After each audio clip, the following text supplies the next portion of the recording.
Good afternoon to everyone that's here and is online watching. I'd like to welcome you to the meeting, Tennessee Fish and Wildlife Commission. We always begin our meetings with the invocation and a pledge, and today a special guest is with us from State Representative from District 77, and West Tennessee drove further than I did to get here. But Mr. Rusty Grills, and I've asked him to lead us in the prayer and then followed by the pledge. And Rusty, if you'd like to say a few words afterwards, feel free to. If everyone would stand. If you would bow with me first. God, we love you and we thank you so much for your mercy, your grace, your goodness. Lord, we've got a lot going on in our country right now, and God, we pray for wisdom in everything that we do and every decision that we make, Lord, that's in accordance to your will. And God, I pray for this season, Lord, those that are going to be able to be with their families, and Lord, I just pray that you bless that time. And Lord, those serving us overseas that can't be with their families, God, I pray that you put a special blessing on them. And Lord, as this commission meets today, God, I ask you to give them wisdom, give them guidance, give them direction. And Lord, just help us to always live a life that's worthy of you. And thank you so much for sending your Son to die on the cross to save us from our sins and give us a chance of eternal life. Lord, we love you and thank you for loving us. For in Jesus' name we pray. Amen. Amen. Attention, salute, pledge. I pledge allegiance to the flag of the United States of America and to the republic for which it stands, one nation, under God, indivisible, with liberty and justice for all.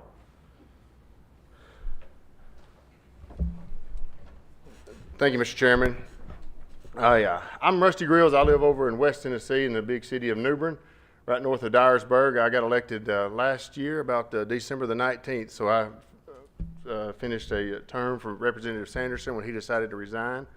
So I serve on the Ag Sub and Ag Full Committee, so Chris Richardson and I have got to work with each other quite often, and we've developed a pretty good relationship.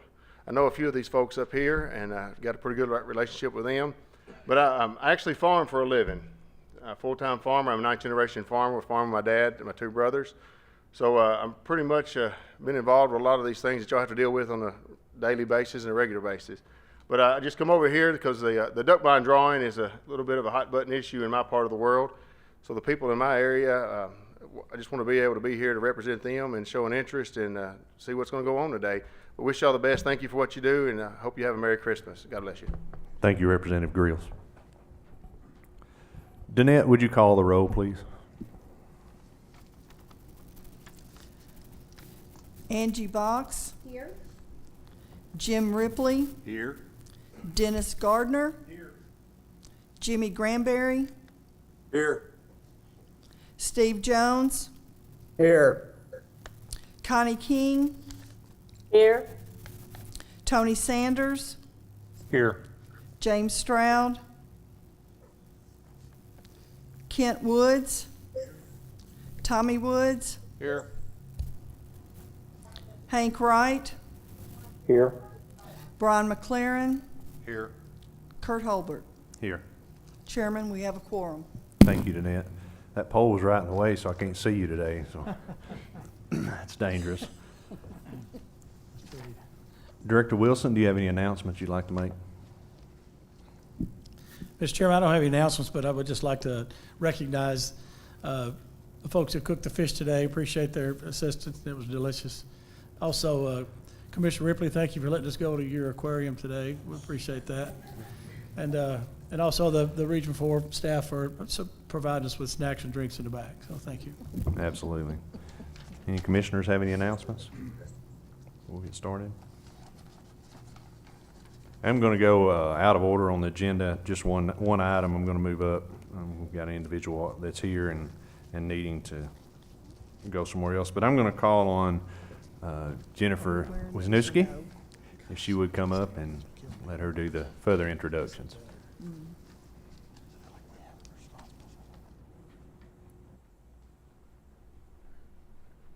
Hey everybody, super excited to be here today. You know, one thing about TWRA is we've got a lot of great people in the field and they've got great ideas. And today is the fruition of one of those great ideas from one of our officers, Andy Collins. So if you would come on up, Andy. And we are gonna get to present a donation today from our e-store where we sold pink patches and pink patch hats to go for Casting for Recovery. So the 100% of those proceeds went to Casting for Recovery. Thanks, Jennifer. Before I have Lindsay Long, she's the East Tennessee coordinator for Casting for Recovery, come up here and sort of tell y'all about who they are. I wanted to take a moment to thank some people and sort of give you an idea of how this started. I was trading a challenge coin with an officer from the FWC down in Florida, the Fish and Wildlife Commission. He sent me a pink patch that Florida had made and was selling for a fundraiser to donate some money during the month of October for the breast cancer awareness. And I think they actually let the officers down there wear the patches, if I'm not mistaken, for that month of October. And I thought that was a great idea. What a neat thing. And sort of being a patch collector, it sort of stuck in my mind. And this past year, it was about this time last year, I learned about Casting for Recovery. And I said, well, this is a good opportunity to see if I can sell this to our agency, and maybe we can make a patch and sell it to the public and raise some money for this organization. So I designed the patch and took it to Major Hammonds. She loved the idea, and so we drove to Nashville and got to meet with Colonel Ryder and Jennifer, and it was easy to sell it. So they liked the idea. We made some patches. Jennifer had a great idea to make hats, and so that was a huge seller. And we put them on. Well, she did a lot of thinking and preparation for it, and we got the foundation obviously involved, so we could take that money back and give it to Casting for Recovery. So thank you very much for making this sort of an easy thing for me, and I'm happy to tell everybody we raised get a check here for $8,205 for Casting for Recovery. So Lindsay Long, you want to come up and tell them a little bit about your program? I'm stuck. I can't thank you so much for all that you have done and made possible for Casting for Recovery, because every one of our programs is self-funded. We have to raise the money to provide the retreats that we give each year. And it's amazing. I can say I thank God every day for breast cancer, because if I hadn't had breast cancer, I never would have been involved with this organization and met all of the women that I have been able to serve, and met Andy and Jennifer and all of you folks for your heart for these ladies. Casting for Recovery is a national nonprofit organization, and it was funded by a breast cancer surgeon and a fly fishing guide. They were sitting on the water one day, and the breast cancer surgeon said, you know, this is a great physical therapy for women with breast cancer, because whether you're fishing, stripping the line in, it's a soft movement for the affected area. It's also great for mental health. Just being out on the water, you don't think about anything about that except that fish. Now, I don't know how you call it mental health when you're always getting skunked or that big one gets off your line, but it's amazing. You don't think about anything else other than that. Our retreats are small. We only serve 14 women at each retreat. That way we can keep it small and intimate. They can talk to each other. We also bring in docs, psychosocial, lymphedema therapists.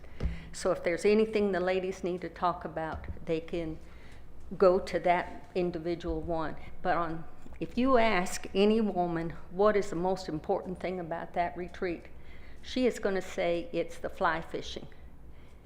As the coordinator, I'm going to say it's Saturday night, because the psychosocial and the 14 ladies get together. And those ladies have a chance to scream, shout, laugh, whatever they want to do. There's no family around for them to put on the happy face or anything like that. They could just let it be. And over the years, I've heard one woman had no support. She had just moved to the area. She drove herself to and from her mastectomy. Nobody to help take care of her, and she had a double mastectomy.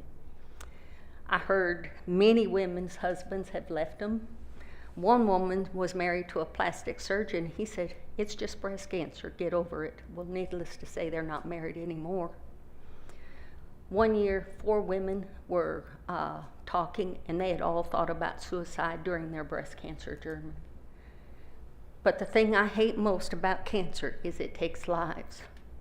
And one year we had 5 women that were stage 4 breast cancer, and none of those 5 women are here today. So we were able to reach out to their families and to them and support them through their last days of their life. There's nothing better than being on the water and hearing the woohoo! You hear it in Georgia, you hear it in North Carolina when that lady fish catches her first trout. Then you hear, it's just a stick. It's typical mountain fishing. Casting for recovery ripples. It's got that ripple effect, as if you throw the stone in the water, it ripples outward. Casting for recovery doesn't just affect the women, it affects their family, it affects our volunteers.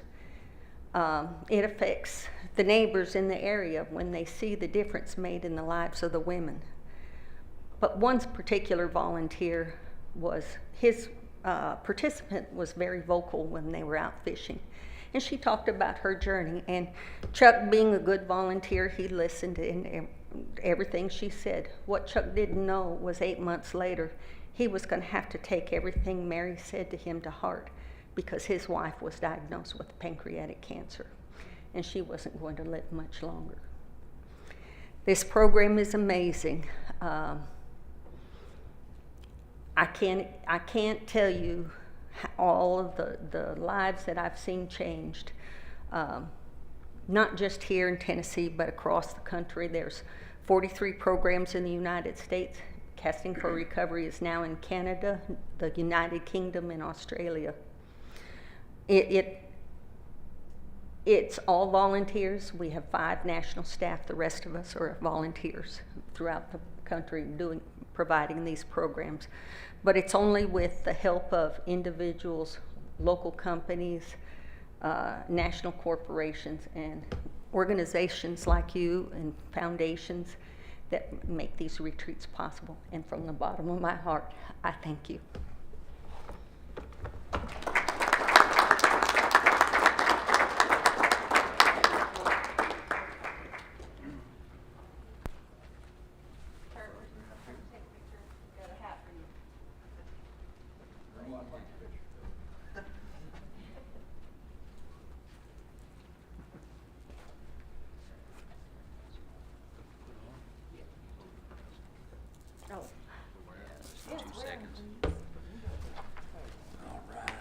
They've all got their tags.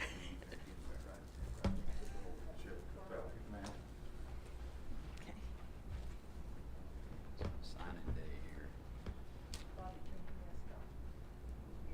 Just temporarily, 2 seconds.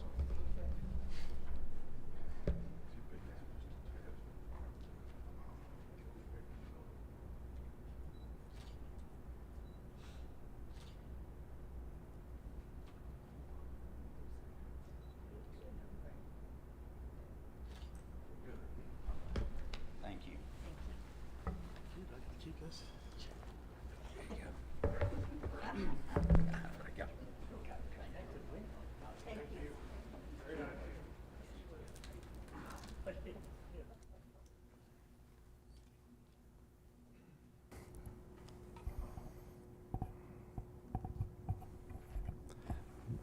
Thank you, Lieutenant Collins, for that, for the idea that you had, and Major Hammonds as well, for both of you guys working on it and going to Nashville with it. And Darren, thank you for approving it. All right, we'll move right along. I'm going to call on Chuck Yoest, who will be on Zoom, to give us an update on CWD. Good afternoon, Commissioners. Just want to check one time to make sure you hear me okay. Can't hear you, Chuck.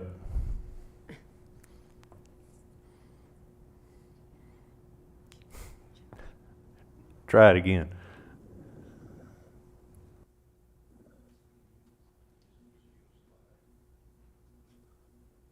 about now, Commissioner? We got you now. Very good. Good afternoon, everyone. Sorry I can't be there with you in person today. I missed doing that. I know some of you all are aware I've had some health concerns lately that warrant me not traveling during the pandemic, so I appreciate your willingness to let me join you remotely. I'd also like to say thank you for your support and concern over the last couple of months with these health questions that I've had. Fortunately, I'm blessed to say that the reports are good, and the small issues that I'm having can be easily managed through medication. So I just appreciate everybody's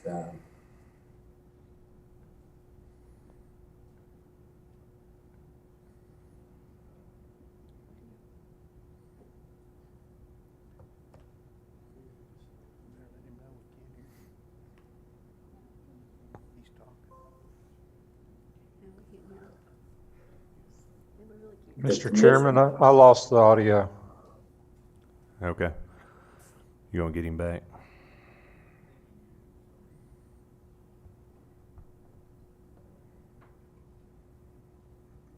Mr. Chairman, did you have an issue on my end, or was that just with Commissioner Sanders?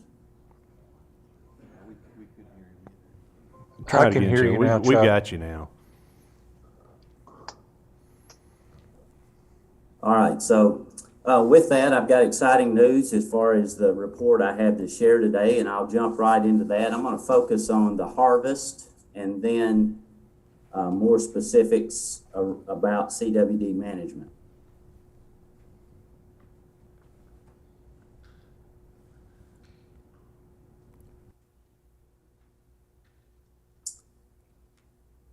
And if the Scott Denton's crew is working the slides, would you please advance the slide?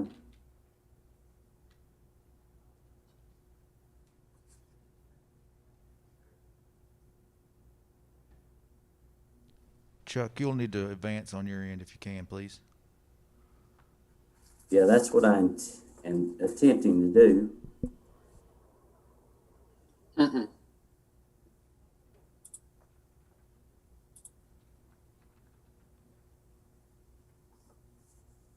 All right, so getting on to the harvest results, we've had really good results statewide. The reported deer harvest as of yesterday shows that we have a 21% increase from the previous year at this same time. So that total was at 118,000 plus deer reported as harvested. And that was if you compare that to the 5-year average, which I think is important to do, not just basing something on 1 year, we're seeing an overall 7% increase statewide. Next slide, please. I also think it's worthwhile to look at the statewide harvest minus CWD because the harvest regulations are so different in Unit CWD. And if you factor out Unit CWD harvest, you see that there was 105,000 animals reported harvested, and then that is a 20% increase from this same time last year and a 14% increase over the 5-year average. So outside of CWD, we have good results. In Unit CWD, we have great results. I am relieved to share that news with you. We have already a reported harvest of just shy of 13,000 animals, and this is a 33% increase from last year at this time. Now, you guys will recall this is one of the things we'd hoped for, we're managing for, is increased harvest, and it's happening. And this is even a 14% increase from the 5-year average. Now, when you look at the increased harvest statewide, there's several things that are likely in play. Good weather, maybe the influence of the pandemic. We've seen increase in big game license sales. There could be more reporting as a result of the new tag before you drag regulations. But in Unit CWD, there's also additional marketing that we've done to encourage hunters to hunt and to harvest more. And then the changes in the hunting regulations there, like for example, the longer gun season, I'm confident all those factors are in play that are resulting in this increase in harvest. And I've got a wine glass in my hand, and it's water, unfortunately, but I have this to raise a toast to the commission and the agency staff and the hunters on our success of this increased harvest, because this is such a great thing and it's much needed. And it's been really uncomfortable managing CWD in Tennessee since we discovered it. But through all that, we're getting these great outcomes like we see here. And I just want to really acknowledge that sacrifice and celebrate that result with you all today. Moving forward, with that increase of harvest, there's also a significant increase in the amount of CWD sampling that the agency is responsible for. You know, we recommend that this happen for deer that are harvested in unit CWD, and hunters want it done, so we're providing that service. You'll see this is an image of the sampling facility that we now have in Jackson. We've rented a facility there. It is amazing, and it is so much better than what we had. I'm really grateful to the commission and the director's support to get us this new facility. Jeremy Dennison, the field biologist for CWD in West Tennessee, says that there's no way we could have handled the demand of sampling, the increased demand this season, without this new facility. And you see how spaced out and nice of a working environment that is. You may recall in the past we were just cramped in one room, didn't have the best facility, and certainly in a pandemic it was not a place to be working. So therefore, we're much better off now and appreciative of that new facility. So these are the guys in there sampling. We have staff from all over the state going there to support these efforts. This is the facility, the exterior of the facility, the front and back. You'll see it's just a great facility. We are processing samples from 73 different collection sites in this facility. We have 32 freezer stations throughout unit CWD, and then we're partnering with all the processors and taxidermists there to get samples. So it's a huge initiative, and this facility is going a long ways in helping with that. Here's a wider view of the facility to show you what good working conditions we now have. Moving on to testing turnaround, you know, this is a really important part of our program. It's an area where we always need to improve if we can. Unfortunately, with sampling, the sampling or the testing has to occur at very specialized labs. There's only a few in the country, and they take a while, and we can't control how much time it takes for them to do their good work. We can only control the time on the front end and the back end of when they do the testing. However, our across the board, our average from when hunters drop a head in a freezer or to a taxidermist or processor is about 16 days before we report those results to hunters. And nationally, that's really good. That's a good turnaround. I see opportunities to improve it, and we will do those things. And I know how important that is for hunters. And it is so crucial to keeping hunters engaged in CWD management. So the average turnaround of Colorado State, who's done the bulk of our sampling over the years, is 7 business days. The Department of Agriculture is now online with limited capacity, but they're 3 days, so they're fast. And we want to get as many samples to them as we can as soon as they're ready for them, but they're not ramped up to the level that we have samples. So once that day comes, I expect we'll really get traction then, and excited about that improved turnaround. So the testing results for this season, this is what we have across the board or across the state. We have already sampled 11,000 samples, or a little more than that actually, and we have 180 positives thus far this season. We got quite a few samples pending, but we're getting results back pretty much daily now. So those churn pretty quickly. This is the way that the positives look across unit CWD. You know, the high-risk counties, we haven't found it in those counties. We've only found it within 10 miles, so that's why there's a lot of zeros there. But otherwise, there's where the the positives are coming from, and, you know, the majority being those high risk, high prevalence counties of Fayette and Hardeman. There has been no unit changing test results, I'm glad to report. This is the spatial distribution of the locations of those positives. It takes a lot of work to get this information. I want to recognize the call team that we have. We have a call team that's contacting all these hunters to verify these locations, and they're doing a great job. So thank you, team, for that. So this is what we have. We have 3 years data here, one in green, one in yellow, one in red. The dots represent various years, and red being this deer season. I want to call your attention to the far right or to the far east there on the Chester-McNairy County line. We had a close call this past week where a deer was harvested, it tested positive, and it was reported as being from McNairy County, when it turns out it was just across the line in Chester County. So that's how close McNairy County is to being a positive county. But you'll notice there on the western border of McNairy County, there's already dots there on the boundary, but there's pretty much one, you know, there's one right there on the border there. So just stay tuned. I would not be surprised if any day McNairy County is found to be positive, unfortunately. But as I said, as of right now, no unit changing test results. Moving forward to disposal management, you know, this is a huge piece of our program, and this is unique to Tennessee, and we're doing a great job managing it. With the Department of Agriculture and TDEC support, we have the carcass management site at the Chickasaw State Forest, which is serving us very well. There hasn't been any public outcry from this. The guys are doing a good job managing the site in a way that the public respects what we're doing.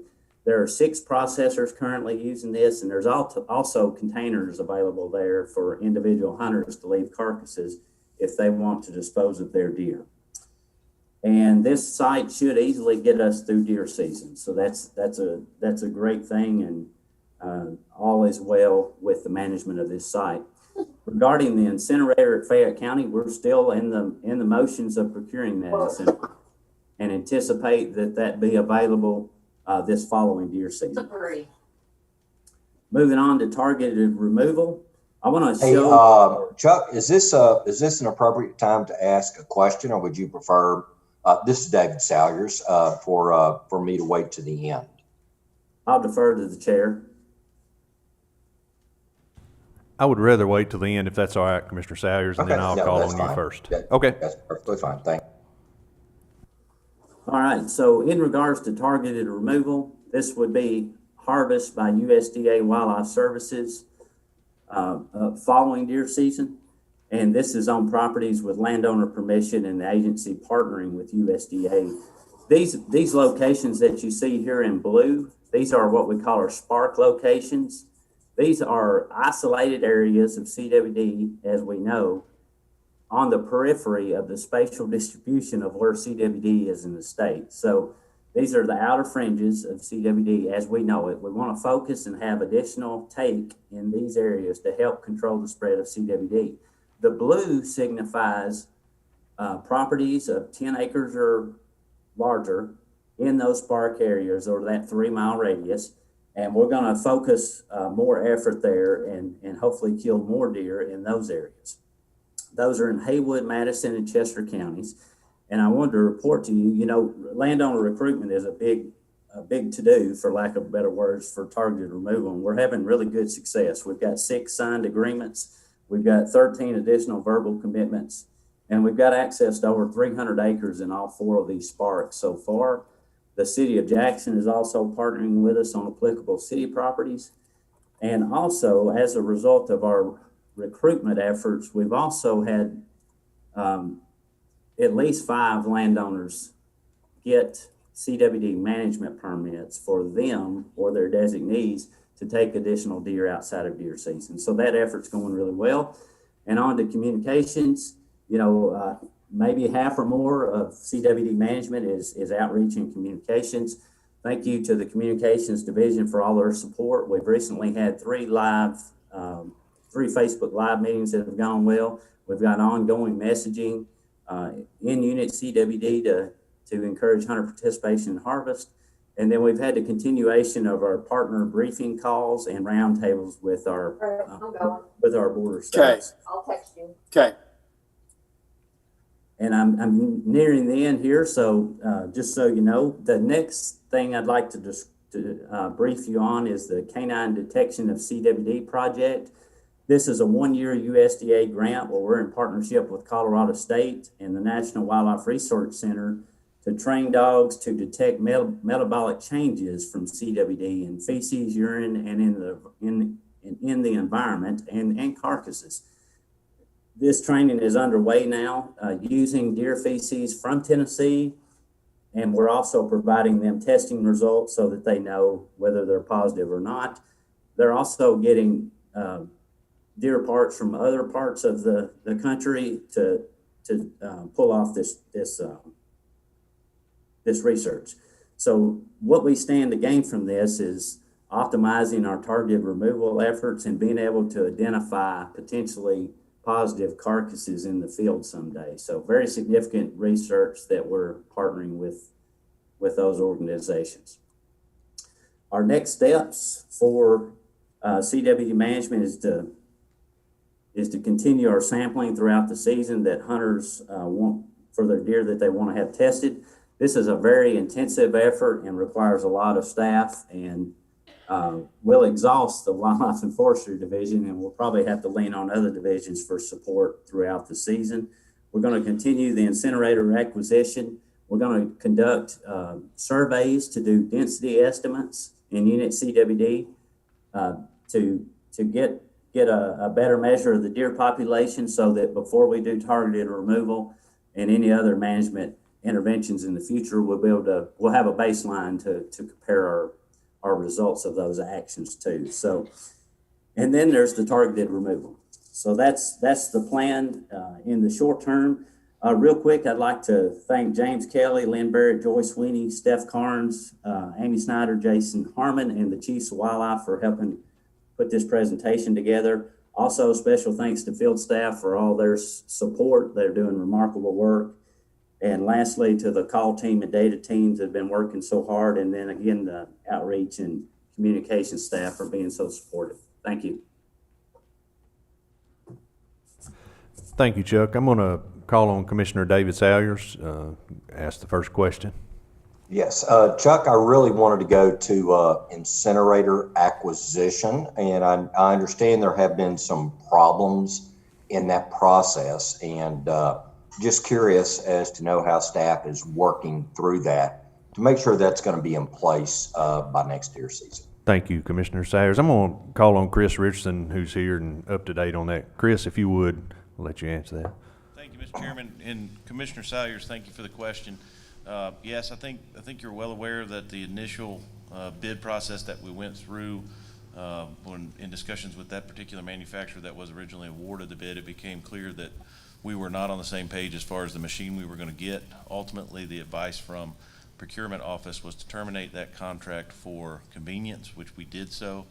We're now working to ensure that our specifications are what they need to be in order to guarantee that we will in fact get the unit that we need. So I would expect from a timing perspective that between now and the holidays, those specifications will be completed, and we will be moving towards with a lot of help from the Central Procurement Office. We'll be moving towards getting that bid out on the street as quickly in time, close to the first of the year as we possibly can. I'm told from CPO that we could expect to have a purchase order cut in early March if all goes well through the procurement from this point. So we're working diligently to make sure we get that ordered and here and installed as quickly as possible.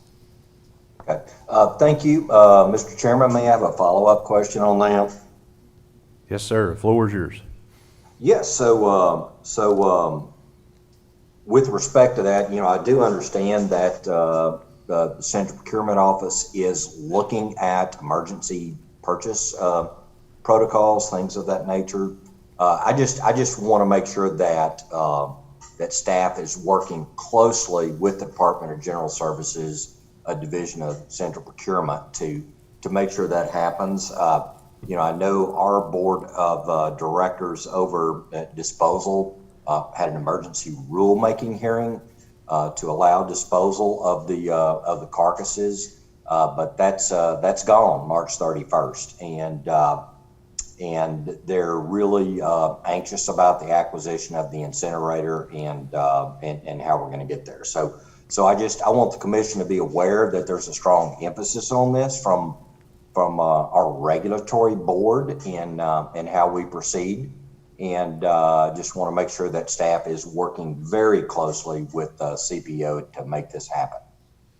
Thank you, Commissioner Salyers, and myself, Steph Carnes, our procurement officer, and Clyde Hicks.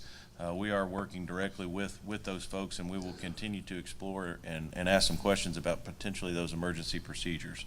We're going to try every avenue we can to get this machine here as quickly as possible. So certainly share the concern that you have and appreciate all the work that you and your staff put into getting that emergency rule done and getting us through this season as well. So thank you for that, sir.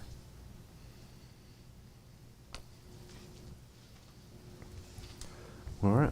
Any other questions from commissioners? Commissioner Gardner? Yeah, Chuck, thanks for the presentation. Congratulations on the success, and the new building looks like it's working great. When you put the data up there for the harvest this year versus the positives, there was a significant increase in the CWD zone, but you look at Hardeman and Fayette in particular, just glanced at it as you rolled through it, but they were down significantly on positives. Do you attribute that to not as much testing, or too early in the season, or is that something that you feel like is maybe a positive, that there's not as many considering the animals that have been killed? Yeah, good observation and question. My response to that is there's even more good news, and that is in those core counties, as we call them, Hardeman and Fayette, the harvest is even higher. The percentage increase is even higher than the rest of Unit CWD, which is just what the doctor ordered.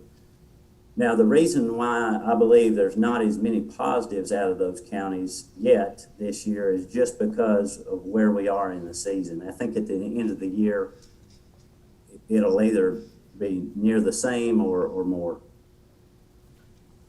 Thank you very much. Commissioner Granberry? Hey, two questions, one for Chris. Chris, we have talked in the past about the site prep to receive the incinerator, and I know we've had a little bit of a snag on the procurement of the actual equipment. Are we proceeding on with the site work that's pretty extensive and a pretty large percentage of the $1 million allocation? So when this incinerator finally gets here, hopefully this summer or early fall, we can just plug and play and be ready to go? Certainly, we're continuing those conversations, and we've been, Steph Carnes and our engineering division has been on site, I think recently down there to Fayette County to continue the preliminary design and site prep. Ultimately, we know that from the time of purchase order being issued to an incinerator manufacturer that we're going to have, we're told, at least 6 months, and a lot of the particular site preparations, whether it be the size of the utilities or the amps of service or size of the gas line that we're going to need, are going to be determined by that unit. So we are continuing to work on it and continuing to stay as prepared as possible for when the day comes, because we recognize that we just don't have any options and cannot continue to tolerate delays and have to try to mitigate those as much as we can. Okay, thanks. Hey, second question, Mr. Chairman, for Chuck. Chuck, I wrote down all my questions as you were giving your presentation, and once you completed your presentation, you answered all of them, so wonderful presentation. I had one question that it really wasn't answered specifically, and I guess the answer is as many as possible, but have y'all set a goal as to how many deer you would like harvested in this CWD zone, whether it be the two hot counties or the Sparks or whatever else, or is it just the answer is as many as possible?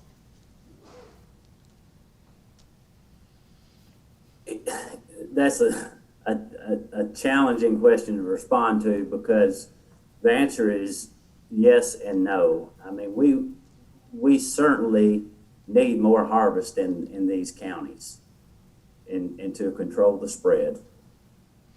However, whenever we say as many as possible, I think people misinterpret that as we're trying to eliminate deer from these counties, when that's not the case. We're trying to reduce the density down, and remember, these counties are higher densities than they've exceeded a level where we're experiencing damage from these animals. So it'd be ideally if they were lower to remove that damage from occurring. So there was a need to harvest more just with crop damage issues. But now we have CWD, and there's a need to lower that population even more. So the answer to, do we need to harvest more? Absolutely.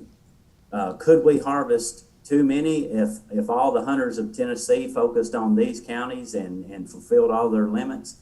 That might overdo it.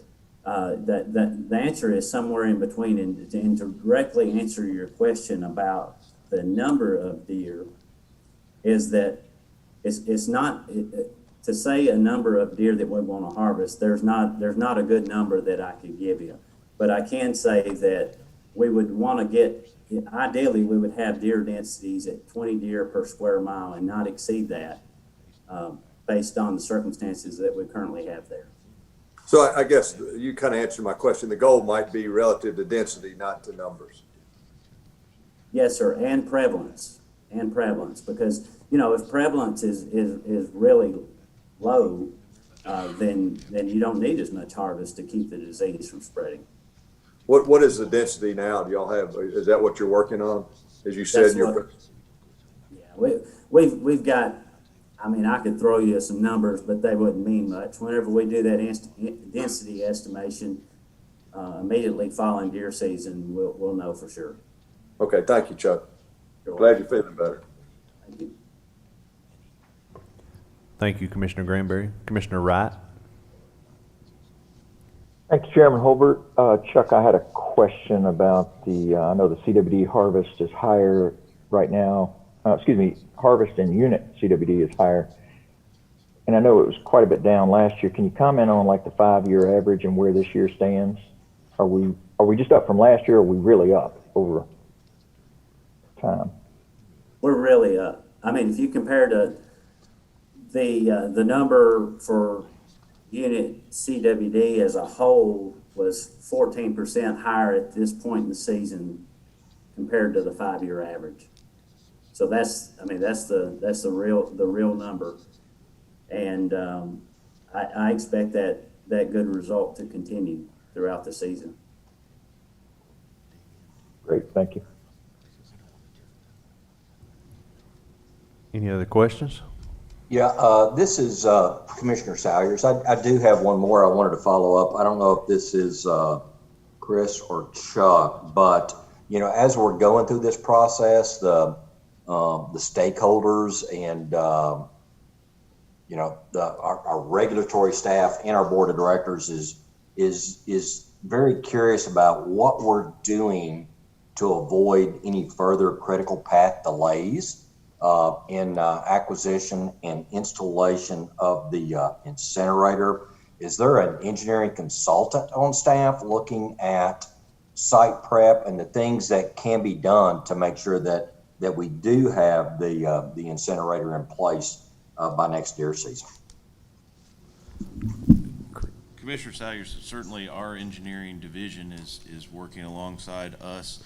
I believe that Fayette County and Mayor Taylor have decided on and chosen their engineering crew that will ultimately perform the work. We've been in some conversations with them, so I really do feel and want to give you some confidence that we understand the urgency, and we're going to push this along as fast as we can.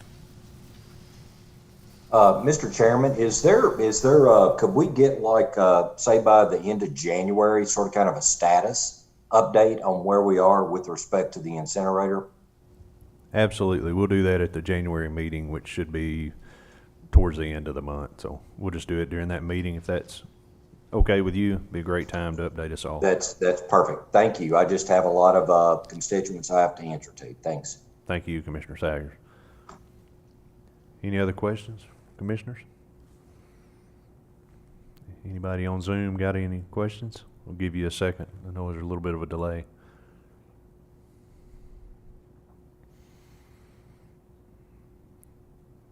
Okay, if not, thank you, Chuck. Thank you, Chris, for the presentation. Look forward to hearing the final numbers in January. Thank you, Mr. Chairman.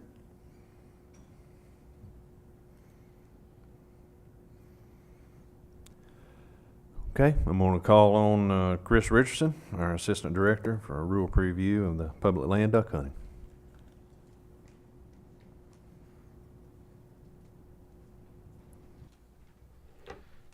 Thank you, Mr. Chairman, members of the commission. I think that there's a presentation that they're going to bring up here. I hope. I'll get, they think they were just getting my mic turned on. Is that acceptable level of volume there? Thank you, Chairman, and members of the commission, members of the public, everybody watching online. It's good to be back in front of you talking about duck blinds.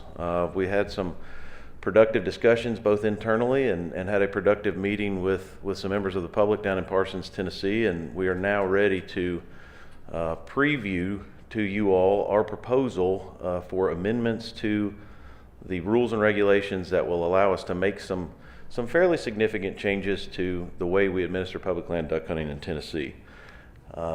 If you kind of boil this presentation down, I'm going to do just a brief bit of background on how we got to where we are. I'm going to go through the provisions of the proposed rule that we intend on filing. It's not yet been filed, and this is the time for the commission, to recommend or to ask us to make any changes that they would like to see before the rule gets filed. Once the rule is filed, we will wait 52 days, and it will be for your consideration and for a vote at the February meeting. If you look and you examine kind of the way public land duck hunting has gone, it's been pretty much the same for quite some time, although it's not always been exactly the way that it is now. But we draw 454 blinds based on an handheld, traditionally individual draw at each of the varying locations, and we award those blinds for 60 days or the entire duration of the waterfowl season. Over the years, I'm sure many of you have, just like I have, received questions about, is that the best system, complaints about the nature of the draws and how they work, anecdotal evidence that suggests that the same few people are getting the same best blinds year in and year out, which statistically just doesn't make any sense. And that's led to a lot of staff time and a lot of work by the agency to look at ways to try to improve it.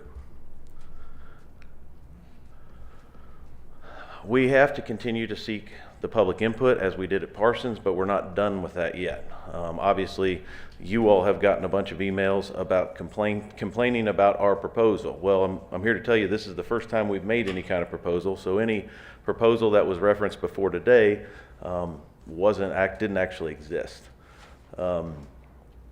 As we move forward, I should tell you this rule will control parts of the overall system, and really there's going to be two rules that we need to amend, one being what we call the hunt rule, which is the quota hunt rule, the other being the migratory bird rule, and I may refer to it as the bird rule. These are some of the input that we've received. Obviously, we need more opportunity. That's a consistent message that duck hunters across the state have delivered to us, and this proposal, we believe, will afford more opportunity. Surprisingly enough, we got a lot of positive comments and positive feedback when it came to the computerized nature of the draw that we had to do this year based on COVID-19. So what you will hear is some changes to that actual draw procedure and the nature in which we would like to see it drawn going forward. We've also heard several concerns. Most of the concerns that we have heard as a staff, and I think that many of you have probably seen on your email boxes, is the concern over these permanent structures, these blinds. If we do away with 60-day blinds, who's going to take care of them? Who's going to build them? Who's going to brush them? And that affects more people than just the permit holder, because those blinds are available to be hopped if the permit holder isn't in them currently. These are the two rules that I referenced, the first being the bird rule, the second being the hunt rule. The changes, and there is a lot of language change and reorganizing of these rules to kind of modernize and streamline them, but for all intent and purpose, the only changes that you're going to see as far as the regulations in the bird rule are concerned are going to be on those blinds that we have traditionally drawn on the first Saturday in August, those permanent structures. Areas like Real Foot, which allows some hunting as long as you're 200 yards away from a structure. Areas that are otherwise open, Percy Priest, for example, it's otherwise open to hunting. Those are going to remain unchanged in this rule. So I'm not really going to focus on some of those areas. We certainly can talk about them, but I'm mainly going to focus on how we would propose to administer the permanent blind sites that have traditionally been drawn in August. We're going to talk a little bit about the application and the draw process. We're proposing that be all done on the computer and no more handheld draws. We're also going to talk a little bit about the vacancy and leftover draws that will need to occur to ensure that we've got the most participation possible. These are the affected WMAs. I'm not going to read them all to you. You see the list. The other thing noted here at the bottom, which may in fact be very important to some folks listening at home, and I want to hammer this, is there are no changes to the permanent private blinds, or those blinds that are registered, that in a sense belong to an individual based on the statutory provisions. We are proposing a system that involves 4 tiers, and every one of those sites that have traditionally been drawn for 60-day permits will fit into one of 4 different tiers. As far as across the tiers, if you look at tier 1, tier 2, tier 3, all of those are going to be quota style applications and draws that will be done computerized. So these are things that are consistent across the tiers. We intend on having priority points that hunters will be able to accumulate, which will give them better chances of drawing in future years if they are unsuccessful in any given year that they enter the draw. We also find that it's going to be important, or we believe that it's going to be important, to have a notice of intent that hunters are required to return, indicating whether or not they are going to utilize their opportunity to hunt if they are successfully drawn. And we're going to have to, if the notice of intent is not returned or we have a vacancy, we think it's important to find a way to have a localized draw that gives some preference and some priority to those individuals that live in or around the areas. Tier 1 blinds. This is what we're referring to as season-long permits. It is essentially the exact same system that we have now. These are permanent structures that will be drawn, and they will be drawn for a 60-day permit. Tier 2 blinds would be, we're referring to them as permits that are for TWRA provided blinds. So you're going to hear in this proposal, and what we're telling you is any blinds that the agency and the commission designate to go into Tier 2, there will be a permanent structure that is built by the agency, maintained by the agency, and brushed by the agency. Tier 3 would be blinds for designated hunt locations. These blinds will be treated a little bit different, and I'll go individually through the tier systems coming up. And Tier 4 are some of those sites that, as we go through the evaluation and the designation of blinds into each one of these tiers, we may in fact determine that some blinds just have such a low desirability or low success rate, we don't want to remove those blinds from the landscape or those hunt locations from the landscape, but we do want to remove them from the draw. So those designated hunt locations, there may be several that are put into Tier 4. The hunt location will be maintained there. If there's a blind on the site now, it will continue to be there until such time as it becomes dilapidated and needs to be removed. But those locations will no longer be drawn, and they'll be available on a first-come, first-served basis. Again, Tier 1, these are the 60-day blinds as that the hunting public knows them now. The main difference in what we're proposing for these blinds is that the drawing be completed by computer application.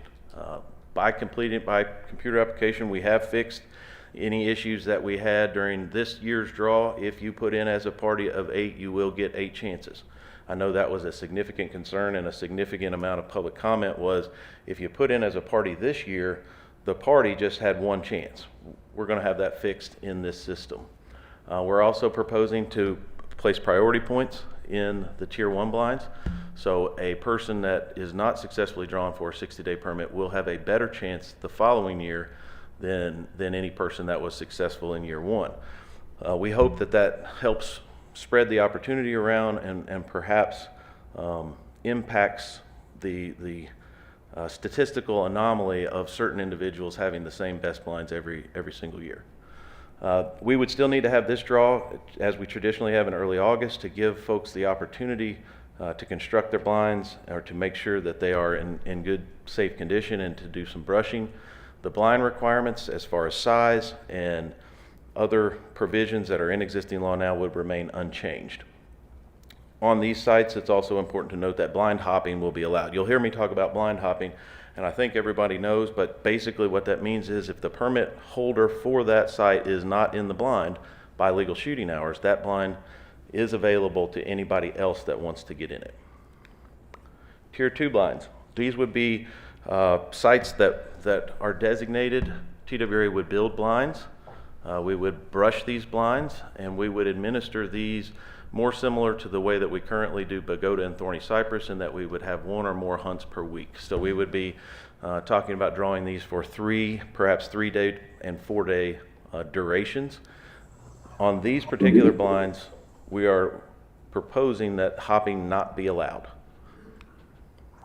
This is a concept of a preliminary concept and investigation that we put together to give you an idea of what we would be proposing. The links may change on this, but essentially we would build consistently sized structures. We would utilize material that we would expect would be durable for many seasons, and we would try to make sure that these blinds are large enough to comfortably accommodate up to 8 adults. We would also have the annual brushing that would need to go on, which we're still working through the ways to best accomplish that, but recognizing the importance that an improperly brushed blind, or a blind that's not brushed very well, doesn't kill many ducks. So this is going to be a big lift for the agency, and there's still a lot to figure out on exactly how we're going to put these on the landscape and make sure that they're in the best possible quality. Tier 3 blinds would be designated hunt locations that we have now that we would draw basically on a 7-day cycle. As opposed to having multiple hunts per week, we would propose to draw these 1 hunt per week, and the successful permit winner would have that blind or that location for 7 consecutive days. These are sites that in all likelihood there are blinds on now. We would not take over, as the agency, take over the ownership nor the maintenance or brushing of these blinds, but we would allow them to stay. The same regulations would apply as far as the size limits and those types of regulation. We also propose to allow hopping in the Tier 3 system. We believe that by giving the permit for a little longer duration, a full week, and also allowing hopping, we believe that that will provide some incentive for people to do some maintenance work to these blinds, because there's going to be a lot of opportunity for blind hoppers in this tier. So to talk about the draw process, right now we draw all of our duck blinds one day a year, and it's for the whole season. What we're proposing in this rule is that we would go to 3 separate draws for these quota blinds, and there would be an early draw, a mid-season draw, and a late season draw. That basically breaks the 60-day season down into 20-day periods. There would be 3 separate applications that would be submitted, and those applications again can be submitted as a party or as an individual. There would be no sign-ons for or after the draw. These are the quota blinds that would require the notice of intent to be returned, and again, priority points would be issued to unsuccessful quota winners and the points would stay specific to each period. And I know that sounds somewhat complicated, but it is, I think, important to recognize how the priority points work and the desires changes over a duck season. A lot of people really want to duck hunt early in the year. A lot of people really don't care anything about the mid-season, and then they want to be there, late into January when we get the big migration. So we think it's important to keep those priority points specific to each period. We would have 3 vacancy draws done in conjunction with the same application periods and hunt periods. When we draw those, we would anticipate having the notice of intents return. We would know what vacancies we would have at that point, and we would do a localized draw for those vacancies. Again, tier 4 blinds. Not really sure exactly how many blinds may make it into this designation. It could be that there are several, could be that there aren't very many. But we wanted to have this framework and option available for those spots that are less desirable, that really probably just aren't worth the hassle and the, not necessarily the hassle, but the extra effort to put them in the quota hunt. If nobody tries to apply for these blinds, it doesn't make much sense to administer them in that way. We also believe that this will, in fact, provide more opportunity to have some areas that are done on a first come, first served basis.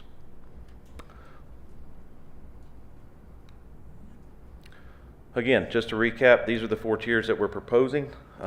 This is a rule change that will allow the flexibility for blinds to be placed into these designations, removed from these designations, without the formalistic nature of having to amend this rule. So the rule really is provides some flexibility and some ability to adapt quickly if something's not working or something's working well and we need to increase a certain type of number of blind sites in each designation.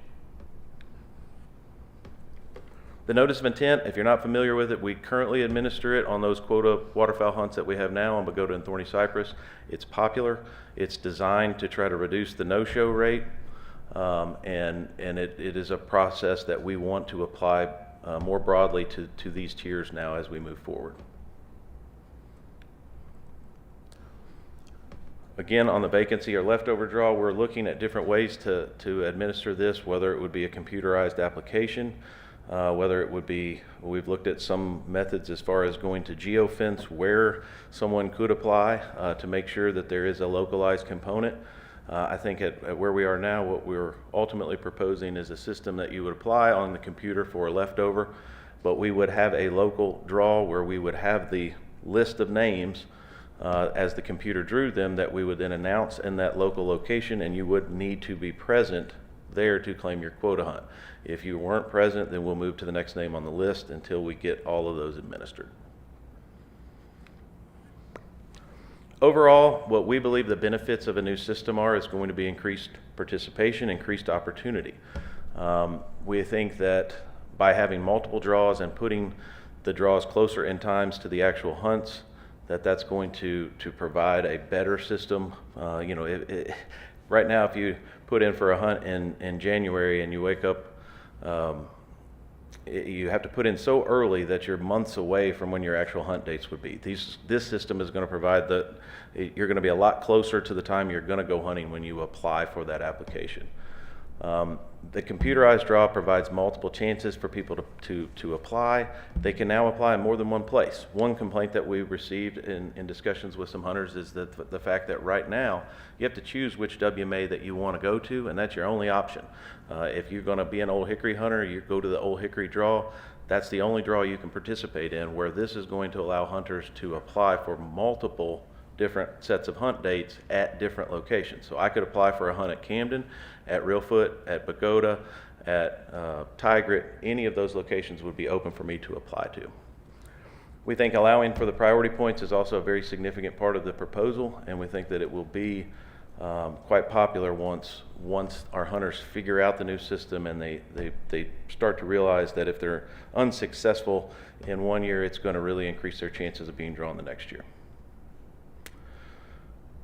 All that to say, there's a lot of things here that we're changing, but we are very cognizant and mindful of some longstanding traditions that we have in Tennessee surrounding duck hunting. As I told the folks in Parsons, and you may remember, the tradition of standing next to a tree in flooded timber in Arkansas is no less important than the tradition of hunting in a bigger permanent sized structure or blind, as a lot of our Tennessee hunters want to do. And so we don't want to do away with that tradition. We in fact want to find ways to promote it, find ways to give more people the opportunity to experience it. Again, this is just a summary slide of the things that I've already gone over. The ultimate goal here, and we faced a lot of misinformation and criticism. Why are we doing this? Why, we're just trying to do it to stop the blind selling. Well, no, it's actually much broader than that. And while there may be an ancillary benefit that this new system does curtail some of the illegal blind selling, the real point here is to try to get more hunters to be able to experience what Tennessee has to offer from a waterfowling perspective. Oh. Questions, Mr. Chairman?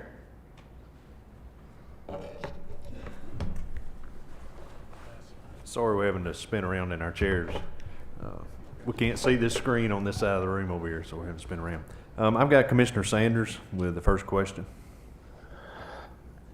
Chris and the agency personnel that are there, let me just commend you guys. You know what, we've had a lot of communication, both positive and negative, a lot of discussions and meetings in West Tennessee.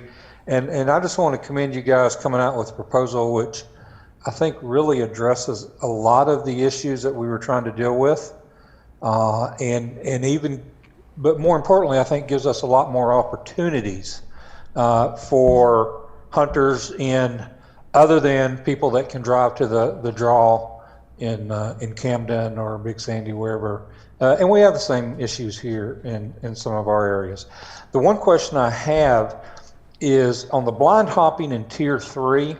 So if I get a 7-day permit and I decide I don't want to hunt and let that blind rest for 2 or 3 days before I bring my group down there, you know, that's the only concern I have. I understand the Tier 1 is what we've got now in a lot of places, and the blind hopping is kind of what it is. Tier 4 doesn't have it.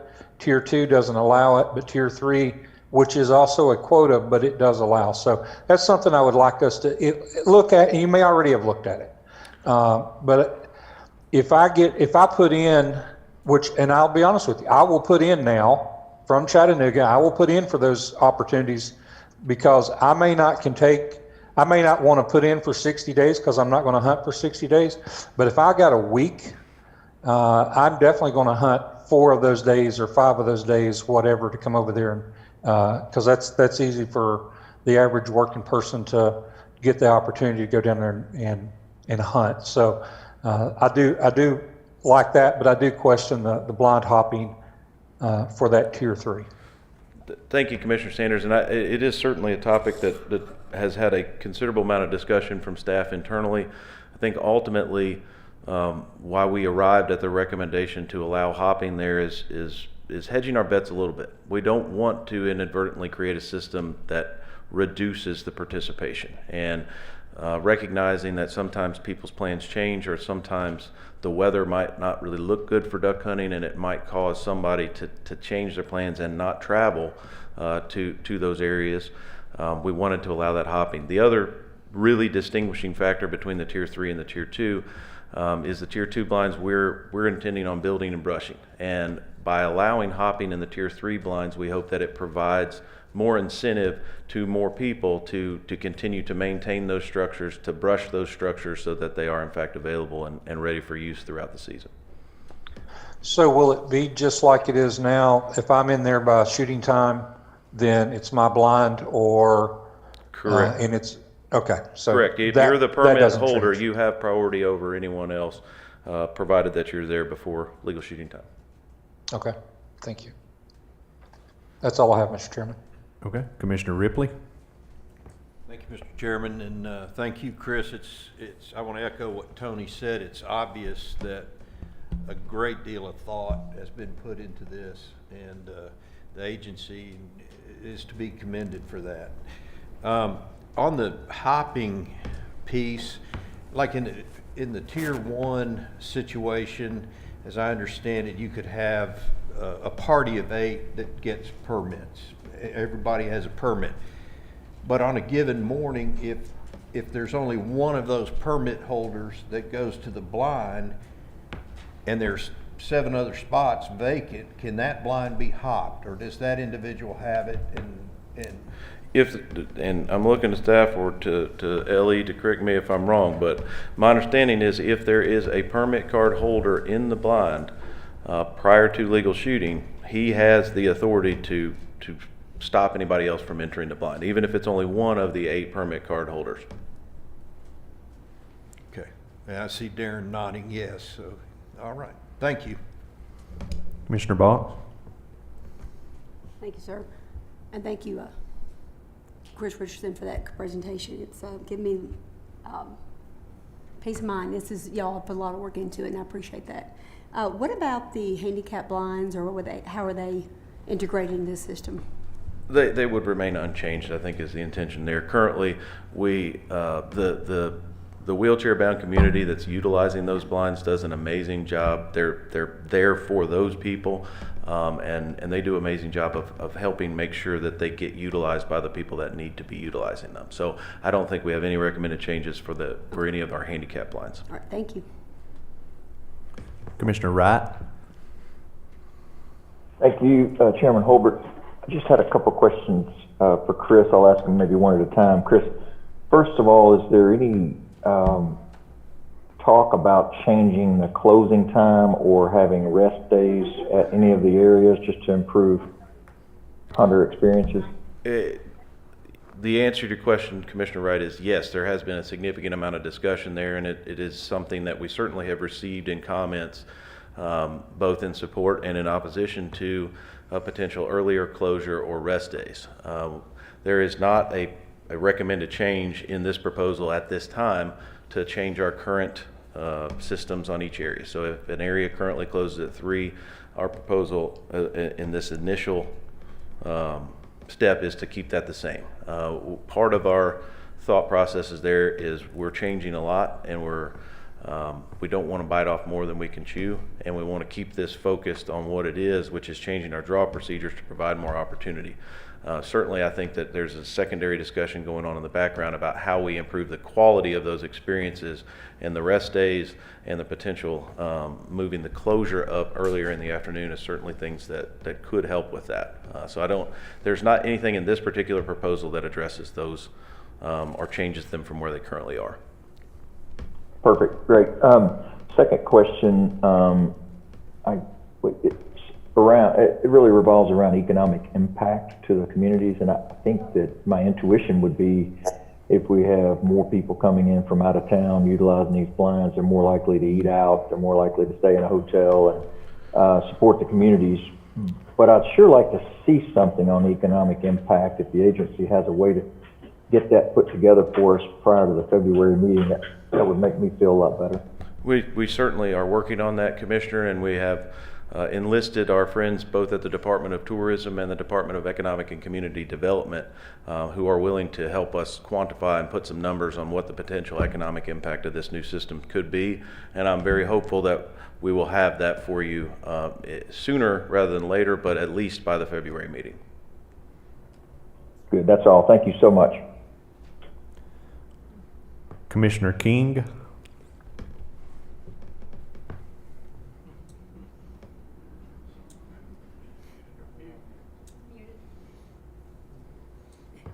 Hey, Connie. You're on mute, Connie, if you can hear me. Hey, Connie, unmute. There you go. Oh, sorry. I thought I had unmuted it. Are you good now? Yes. Am I good now? Yes. Okay. It's on priority points.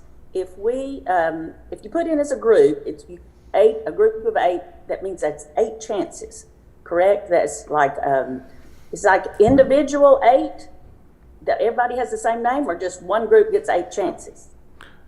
Each individual would be considered in the draw, and my assumption and understanding is that each individual that would be unsuccessfully drawn from a party would all individually receive a priority point. Okay, that's what I wondered. So they might get drawn in somebody else's draw, but they would still get a priority point. Correct. And I think there's still some ongoing discussions on how to handle the party's priority points. So, for example, if one person has 8 priority points and they put in as a group of 8, there's multiple ways, and I've seen different state systems that sometimes it's average, sometimes it's the highest, sometimes it's the lowest in the party that gets applied. So we're still hammering out some final details on that. Okay, and one more question. I know you don't know probably right now how many blinds, like how many permanent blinds you plan on. Is that coming soon? Have you already decided or kind of have a ballpark figure on the permanent blinds versus the? I can't believe it took this long to get to the $1 million question, Commissioner King, and thank you for asking it. Certainly, there's a lot of people watching here today that says, what is he talking about? Just tell me what happens to blind 18 at Tigard. We're working very diligently to come up with what our recommendations for those designations will be. We are not putting any overall guidelines or restrictions. There may in fact be a blind in each tier at some areas. There may not be certain tiers of blinds in all areas.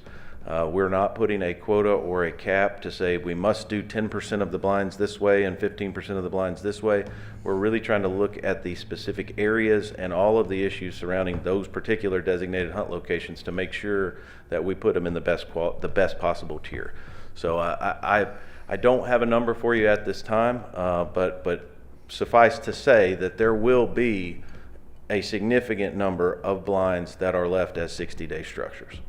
To be determined. Yes, ma'am. Thank you. Commissioner Gardner? Thank you, Chairman. Appreciate the presentation, Chris. Appreciate everybody's hard work on this too. I have a few questions. First one is concerning the application process. If you put in for tier 1 somewhere, are you done? No more applications anywhere else? Our proposal would allow you to put in all of the different draws. You would have the ability to put in for all, I guess what would essentially be 4 draws. You'd have the 60-day blind draw, which would happen in August, and then you would have the 3 application periods that come for the quota. But it would be our intention to allow everyone to draw in all of those application periods. We would not disqualify anybody that was successfully drawn for 60-day permit from drawing in the quota draws later. Okay. All right. Thank you. And if I was, say I was blind hopping, and there's tier 1 and tier 2 blinds out there. I pull up to hunt. How do I know which is which if I'm a hunter? Yeah, it's going to be incumbent upon us to get some information out there. Specifically on the tier 2 blinds, our intention is for the agency to build those. So they're going to look different than other blinds that may be built by others. Ours are going to have a consistent appearance to them. I think that we could certainly put some signage on those structures to make clear there in the field that this is in fact a tier 2 structure, not a tier 1 structure.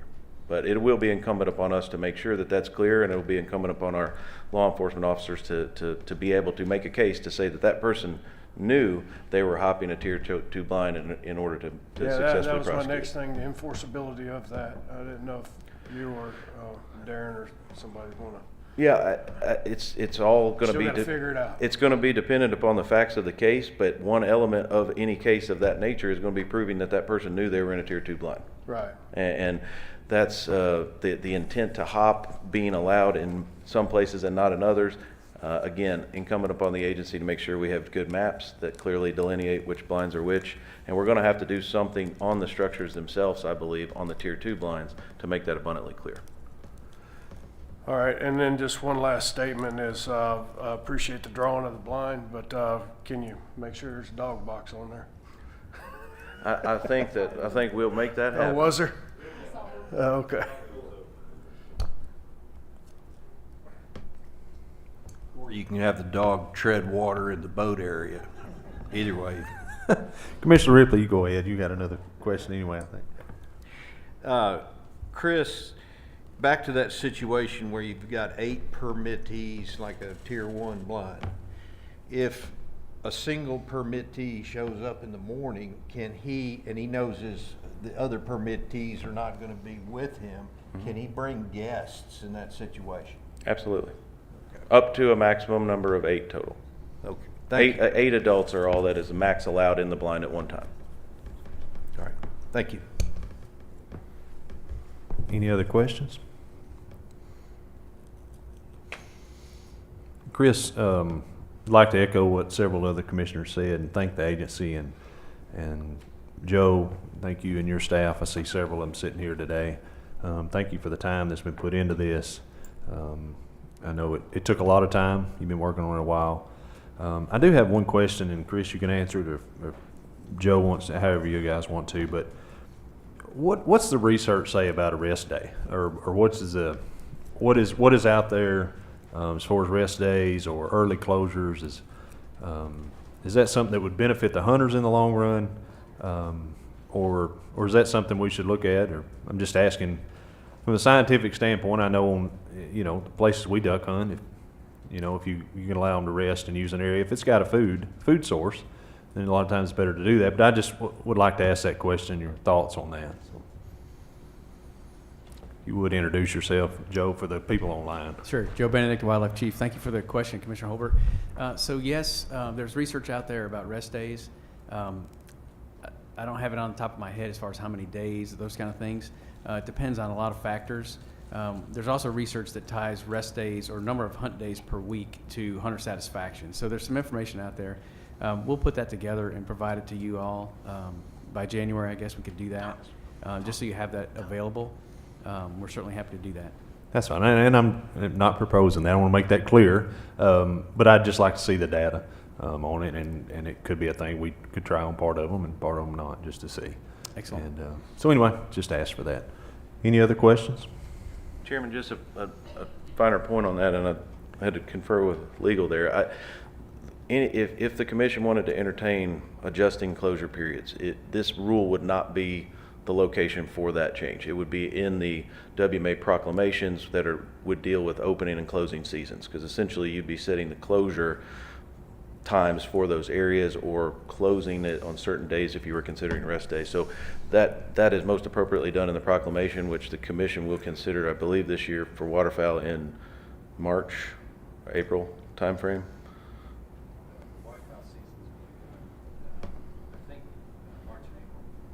Yeah, okay, good deal. Joe, you got plenty of time to bring that back to the next commission. Mr. Chairman, if I just one more point, I do want to. I get to stand up here and talk about this, and it appears that this is my presentation, or I put a whole bunch of work in. I really haven't. I've had a lot of phone calls with folks, but Joe Benedict, his staff, Thomas Moncrief, that's done a lot of the drafting of the particular language. Certainly, Jason Maxedon, law enforcement, all the way up and down the chain. A lot of people have touched this. A lot of people have spent some time, and I wanted to make sure that I told them how much I appreciated that effort and thanked them. Okay. We did get asked, Chris, a question at the Parsons meeting about how many licenses are sold statewide. I think it's of interest. People want to know, do people in East Tennessee buy as many, duck privileges as folks in West, or is it Middle Tennessee? Who's actually, got that? We got asked that, and we didn't have the numbers. And Susie got those numbers for us. But I think it's very interesting and is worth mentioning. But the total license sales for the waterfowl permits in 2020, Region 1, which is West Tennessee, was 72,000. Region 2, which is Middle Tennessee, 134,000. Region 3, which is parts of Middle and East Tennessee, 80,000. And then Region 4, 115,000. So it is interesting to see that there's lots of duck hunters across the state, across the whole state. They're not focused in one area. It's a whole state, and they each buy the same license as I do and you do.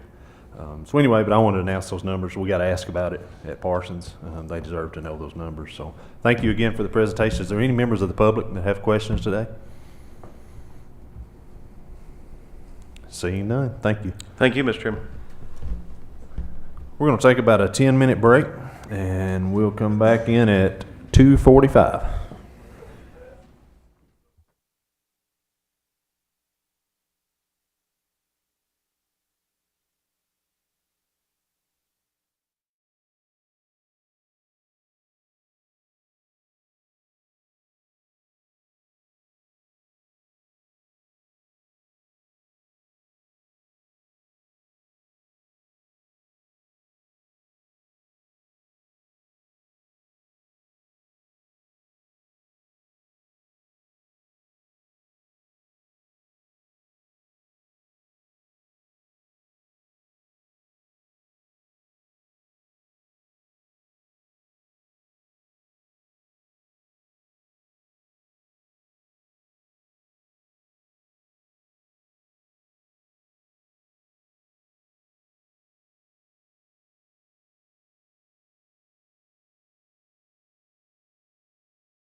one question I had myself that I didn't get to ask earlier, I just forgot it.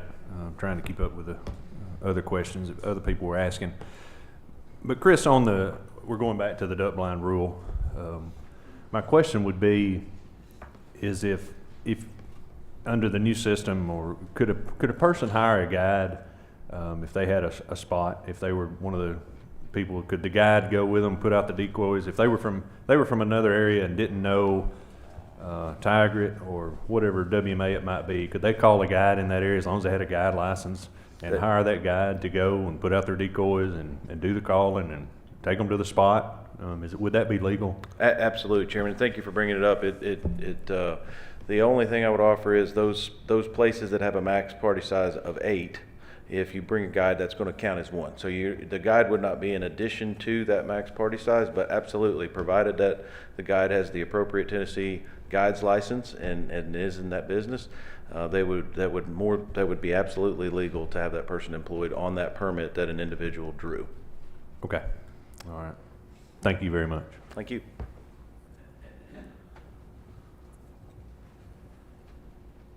All right, we're going to move on to the budget, and I'm going to call on our Biodiversity Assistant Chief, Pandy Upchurch. Thank you, Chairman. The Biodiversity Program has 2 budget expansions that we would like to request. The first one is for, next slide please, Terry. There we go. The first budget expansion that the Biodiversity request is for budget 765000 to expand their budget for $233,809. And this is to be able to receive our Section 6 Endangered Species monies for fiscal year 21. These are all federal funds. All match that is required is provided by the research institutions that these grants are going to. And I'd be happy to answer any questions about that. Okay. We'll get a motion in a second before we take discussion. Do I hear a motion? I move that we adopt that. Okay. Do I hear a second? Second. A motion from Commissioner Ripley and a second from Gardner. For approval of budget expansion in the amount of $233,809. Is there any discussion?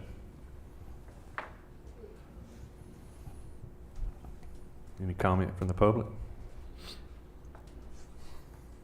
All in favor, say aye. Aye. All opposed, like sign. Motion carried. Okay, go ahead, Pandy. Alrighty, and then the next budget expansion, Terry, if we could bring up our bat slide for white nose syndrome.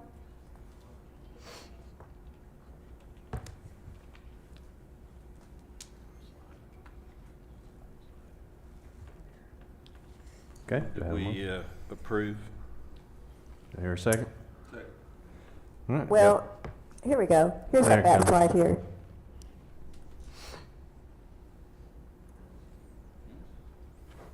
We'll go Okay. ahead with that. So for, just hold on a minute, Pandy. I've got a motion and a second, so we'll just oh, see I'm sorry. see if there's any discussion. Any comment from the public?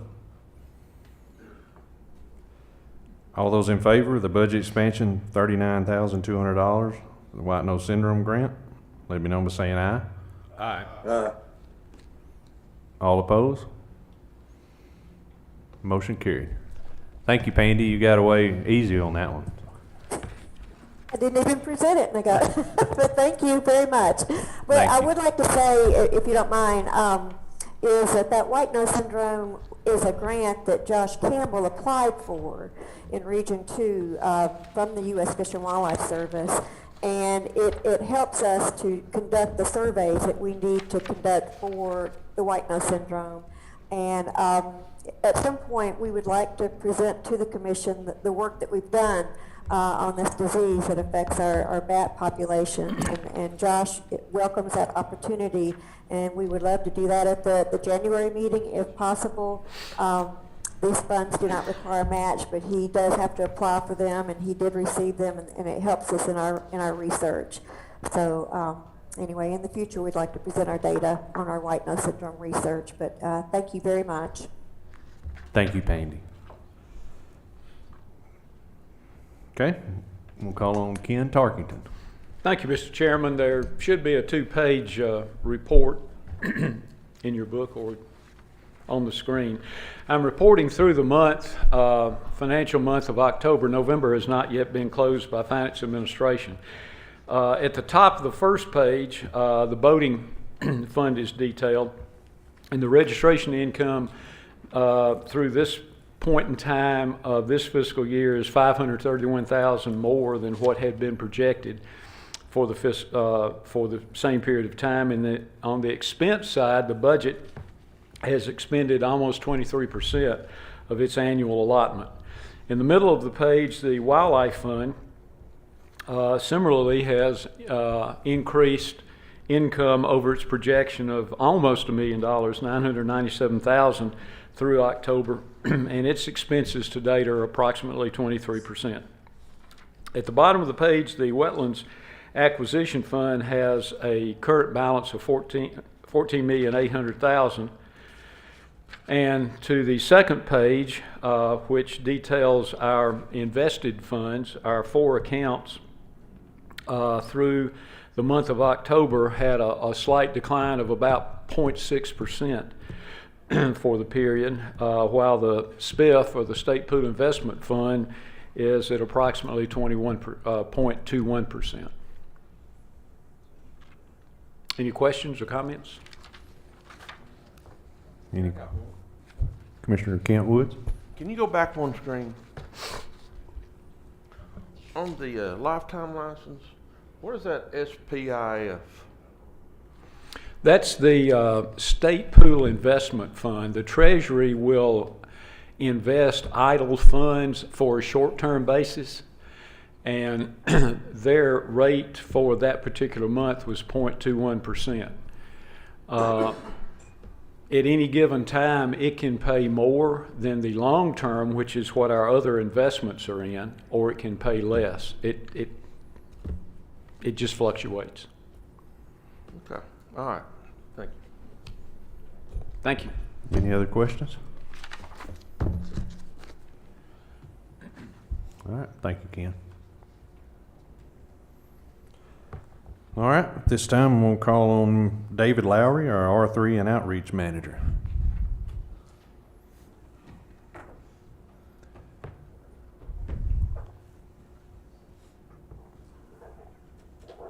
While he's coming up here, if any of you ate out of that green container back there, he was the one that fixed that. So if this job doesn't work out for him, I think we can get a job for him making dessert somewhere.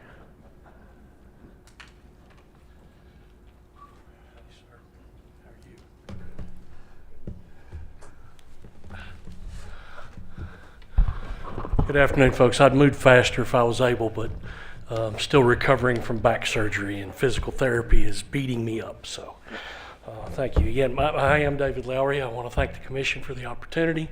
Mr. Chairman, Director, thank you, sir. We want to talk a little bit, and I was also told to not be as normally long-winded as I am, about R3 and outreach and what's been going on in the last several months. So, if I can figure out my buttons here. So, a brief overview will be that we're going to talk about our community fishing lake grants, our license holder survey, our in-person R3 events, virtual R3 workshops, the increase in our digital outreach, and talk about the partners that are working with us. So with Fishing 101 in the community fishing lakes, we got a grant from the RBFF to create fishing opportunities in densely populated areas. Over the last year or two, research has been done about where we sell licenses and who we sell license to. And in our metropolitan areas is an area we're terribly lacking. So we consider those target-rich environments. And we created 2 community fishing lakes, one in Chattanooga, actually part of East Ridge and Camp Jordan at the Jack Dickert Pond. The other at Cedar Hill in Nashville. And worked with fisheries and got those stocked and held events there. We did geofence marketing in the area around the lakes to advertise and let folks know that we were stocking and that we were having events. What you see here, some pictures from some of those. This first one, you've got a grandfather who's been out of fishing for a while, and two grandsons that they came to one of the events in Chattanooga, and Grandpa felt like he was rusty and felt like the grandkids would benefit from the Fishing 101, so we worked with them and helped them on all levels. This particular young lady fished with us at Cedar Hill. At that same day, she learned how to cast and was very ecstatic about that. And then caught one of the catfish that we stocked there and was absolutely over the moon with that, and ended up, I think her picture ended up on Fox 17 in Nashville. Another young lady there, she brought her children and was more worried about the kids, but we said, well, we've got equipment we'd like to show you. So this lady's in her 30s, and she caught her very first fish of her life that day. It was family fun in many ways. This is a father and daughter that visited with us again at East Ridge. Caught a nice little bass in that pond. This particular picture, the gentleman in the tan shirt in the back is an avid catfisherman that comes to Cedar Hill on a regular basis and is very good at it. He talked with both me and Assistant Chief Mike Parsley several times while we were there holding events. Well, on this particular day was a weekend. We had a ton of folks show up. I had multiples of my high school fishermen through the Tennessee Bass Nation program. I volunteer as state director for that. So I had a lot of my kids and captains come to help mentor. Well, sure enough, the gentleman in the back hooked up on this catfish, and it was about 26, 28 pounds. And this young man, grinning ear to ear in the front, got to reel that fish in. And then we had a set of scales, so they weighed it. And what's really cool about that whole picture is that fish went back in the pond for somebody else to catch it. We work with groups.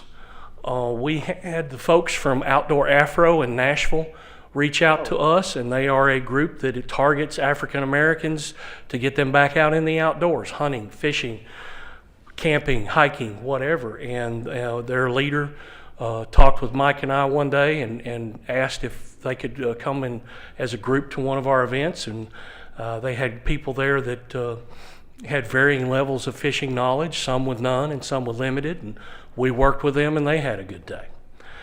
This particular picture is a lot of my kids and my captains. Again, I'm the state director for Tennessee Bass Nation, and it's a great resource to pull volunteers from, to come and help when there's one or two of us and we know we're going to have 30, 40 folks sign up through the event system and we're going to need all hands on deck. If it's a day where my kids are not in a tournament somewhere, they come and help. So we had success with this. We had over 20 Fishing 101 workshops. We did an event system where they signed up for this. This gave us the opportunity to track some data on them and kind of follow them into the future if they bought a license, and do they renew, and do they go to other events. The cost we spent on ads for this was $17,500, and in turn we got almost $40,000 in license sales. We did creel surveys, fisheries department, and with help from Mike and I as well, we helped do some of the creel surveys at these two ponds. Some of the information, 99% would come and fish again. 82% lived within 10 miles of either one of these two lakes, and 28% had never fished before. Where do we go forward with Fishing 101? Well, we've got our first catch trailer coming from the grant. We got all the equipment, but the trailer got delayed, and blame COVID. So we have a wrap trailer coming where we can organize the equipment and have it all in one place and make it far more efficient. It also will allow us to loan it to the regions, our region coordinators, if they need it for an event. We're going to continue the community lake program at these two lakes in Chattanooga and Nashville, and see how much more we can learn from that, and then maybe hopefully down the road expand into the other metro areas. So, you know, we're in those plans, and we have learned this is a very effective way to reach first-time anglers as well as folks who have lapsed out of the system. That grandfather with those grandsons is a prime example. He hasn't fished in quite a while and got the opportunity to do that with the grandkids. We did a license holder survey. As of Tuesday, there are 190,557 new license buyers in Tennessee. That's up 25% from last year, and last year there was an uptick in license sales for the first time in a while, so that's a pretty significant number. So in September, a survey was emailed to 3 groups. First-time licensed buyers, they'd never been in the database. First-time buying online, and then people who are long-time lapsed, that hadn't had a license in more than 3 years. We asked about their licensing experience, the purchasing experience, and outdoor experience during COVID. We had 3,168 responses. Some of the information we got, one of the things we really liked to see was how likely are you to recommend a hunting and fishing license to friends and family, and over 80% said they would.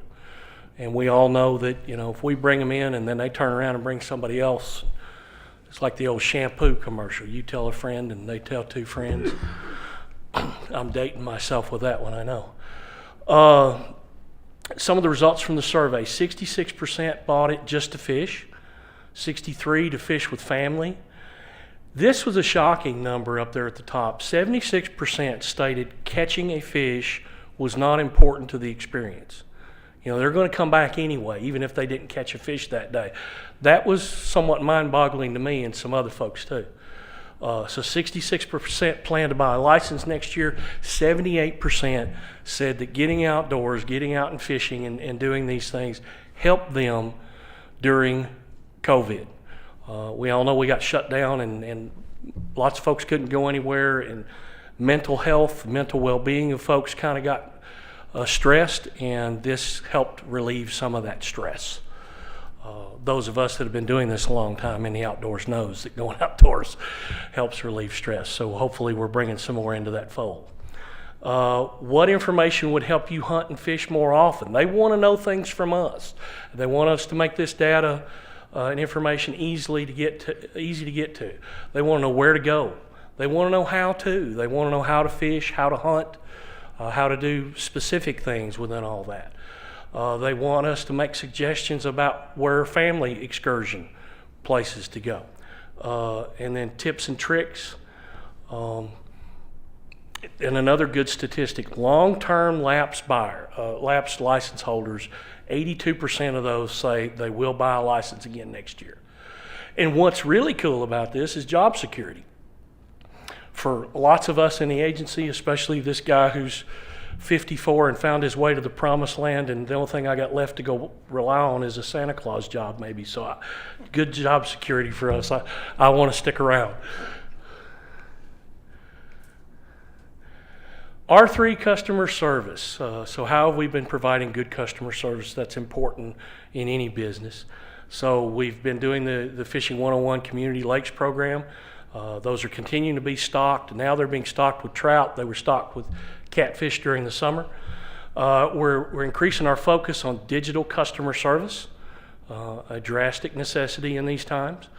Our R3 focus content through all channels. Every direction we go, we're talking about recruitment, retention, and reactivation. We have online hunter education available now. So a lot of those in-person classes got canceled, and those kids were worried, you know, how am I going to get hunter ed where I can go deer hunting? Well, that's available now. It's been available for a few months, and that's looking to be expanded. The event system that was created to where folks can register for these events we're doing, we're tracking data with that, and that's going to help us learn more about what's needed. Our partnerships, we've also worked with other groups to get some of these tasks done. Virtual classes, so you can see several things there. Tree stand safety, different things with deer hunting. That census sign and tracks is about all types of hunting. wilderness survival, deer processing. Project Wild is an educational program targeted towards teachers and schools, and we are trying to adapt with that.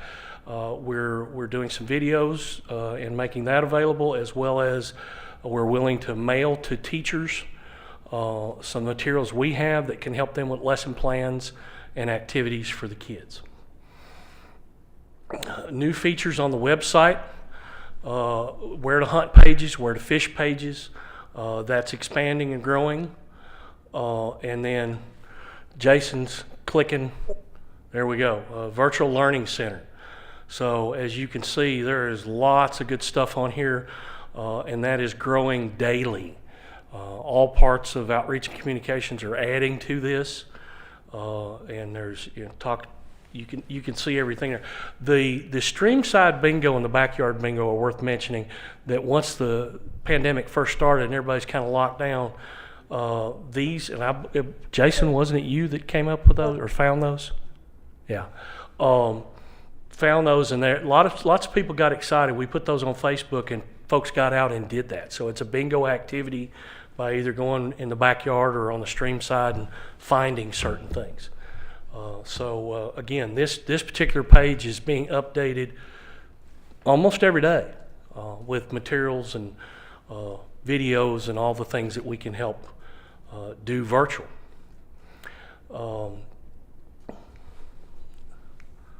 There goes my button. We are still continuing to do in-person instruction.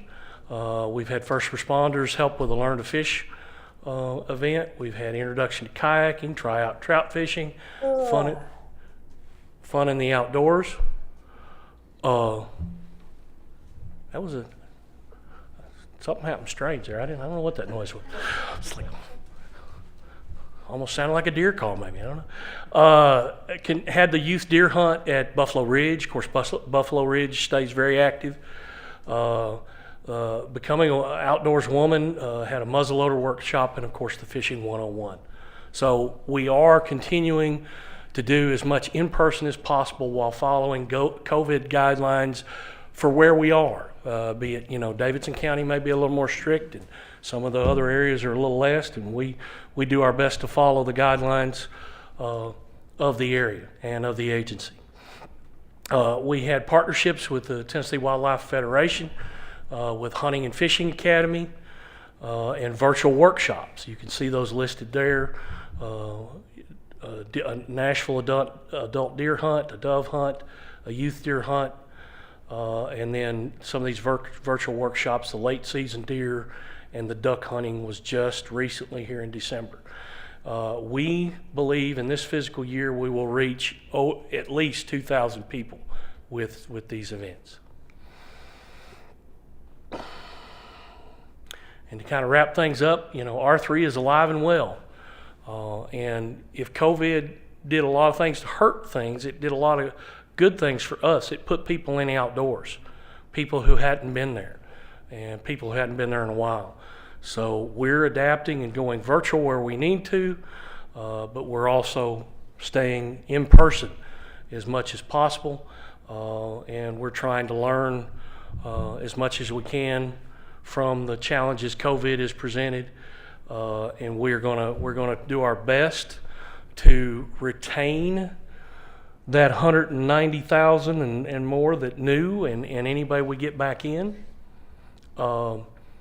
We want to keep those folks, and we want to keep growing that number, and so we will continue to focus on improving our customer service, again, as all agencies should, and do what we can to grow licensed hunting and fishing members in Tennessee. Any questions? I agree, you need to clap. Commissioner Ripley, I call on you. David, I want to commend you. That is so heartening and gratifying to see kids outside learning to fish, connecting with their grandparents, and getting away from computers for at least a day. And I know you've worked very, very hard on that, and it shows, and appreciate it a great deal. I see former Commissioner Bill Cox back there. Bill was always a proponent, still is a proponent of this type of an outreach program, and I'm certain that he's very gratified by what you're doing as well, as we all are. So thank you. Thank you, sir. Appreciate it. I would add one thing with the youth that I have found too with the volunteers that I'm pulling from Tennessee Bass Nation. Those kids that are coming and volunteering and mentoring both children and adults are getting a lot out of it too. It's amazing what they're getting. I think it's growing them as individuals in their hearts and minds in a lot of ways. Plus, we're also giving them certificates to cover volunteer hours that they may need for Tennessee Promise scholarships. And anybody that fishes under Bassmaster in the youth programs, they're required to do community service as well. So we're giving them certificates to show their time was well spent. Commissioner Sanders? David, let me say good job, and really impressed with what you guys are doing. Let me also encourage you to reach out to the commissioners in the area. If I had known about the event at East Ridge, which is not that far from my house, I would have brought my grandson and come out there and worked and played and have a good time with you guys, and had no idea what was going on. So good work, but I do encourage you to reach out to the commissioners in that area where you're doing this stuff, so we can definitely participate and help market it. You know, some of your commissioners may even have like a radio show or something that could help. So I believe I've heard that nice. Before. Yeah. Well, we had done a lot of advertising, but I guess, Jason, we need to make sure that when we go in specific areas, we maybe go ahead and email. Help me remember we'll email. I've asked for that for 4 years. So yeah, I would encourage that to be sure and let the commissioners know. We'll get it done, sir. Thanks. Commissioner Box? Great job. Thank you so much for presenting that. Is there a way for we put some of this information on social media to show all the work and effort y'all doing and reaching out? Is there a way to kind of get that out for the public? Well, again, we have the page we showed you, but our main guru back there, he's giving a big thumbs up. So I just kind of nod my head and let him take care of it. And I'm smart enough to know what I don't know. And I'll make the cookies and he can take care of the social media. Thank you, Guru. I appreciate that. I think that'd be very helpful to the public to see what we're doing, all the efforts, and that's good stuff. Thank you. Any other questions or comments for Dave? Commissioner Gardner?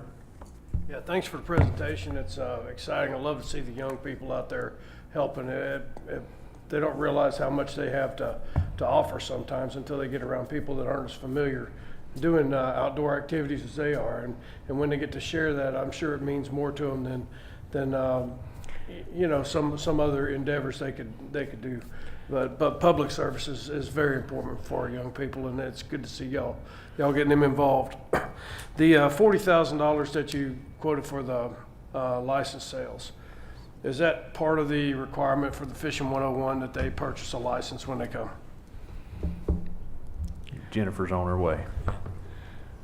And sometimes you let the boss answer questions. There you go. That part is direct click-through off of the geofenced ads that were around those lakes. So that's somebody saw an ad and bought a license. I don't know if they went to that event or not. We'd have to link that up with the event system and the license sale, but we know from having those ads about that lake or about those events that resulted in a license sale. And that's the return on investment that we're measuring. We have a whole different, that's why we did creel surveys and other kind of methodologies to know if actually going in person and having these like pop-up events, because you know, some of them were very small and we had 5 or 6 people come, some of them were larger, had 30 or 40 people come. So to know if those types of investment of our time are you know, paying back to the agency. You know, at the end of the day, we got to make money. We can't just teach kids to fish. We know that these projects were profitable. And it's those extra efforts that make sure that they are. Yeah, to follow up on that, were they annual fishing license, or I buy a sportsman's license and have for years, so I'm not familiar if you can buy a 5-day, a 1-day, or on a fishing permit. So Yeah, did you there's a have that mix. breakdown? There's a mix, and I can certainly get that breakdown for you, but you could have bought a slew of different licenses, anywhere from a 1-day to a sportsman or a lifetime off of that click. So Right. I can certainly do that breakdown, though. Okay, I was just curious if you knew. And then the bottom line is that did they have to buy a license to participate? Well, okay, when I go out, I'm not a law officer, so I couldn't write them a ticket if I want to. We explained to them that they needed a license. I had many people say to me, yes, we bought our license last night when we registered. Some were wanting to show that. I kind of tried to keep it a little less formal than that, because I don't want to be intimidating and make them. It's the same thing when I go help with a creel survey. I'm telling them, look, I'm just doing a survey. I'm not here to check things specific. I want to have a friendly interaction with these folks. And again, I don't have a ticket book, so most of them are telling us that they bought a license at the time of the event. And another thing that the e-store is funded is we gotten gift cards for all of our regional coordinators and Mike and David that are out there doing these events. So if somebody says, oh no, I don't have a fishing license, and no, I don't really want to buy one right now, well, we can buy one for you. So we've got iPads out in the field, and we can buy a 1-day fishing license for you, provided by the foundation, and you can try it. So you're not, oh, you want to try it? Oh, it'll cost you $10 before you throw a line in the water. So there's that piece too. Right, and I guess that's what I was kind of getting at, for that person that doesn't want to make that commitment for the monetary commitment, but would like to try it out, but it's good that you have an avenue, and thanks, cleared up everything. We discussed that could be a deterrent to tell them, well, do you have a license? Well, no, and it's going to cost you this, and that's where the opportunity came up with, let's have the gift cards or the credit cards where we could purchase a 1-day and keep them legal. So that's where we're going with that, and we are only purchasing 1-days. We're not purchasing them annual licenses. We want them to go forward and make the investment.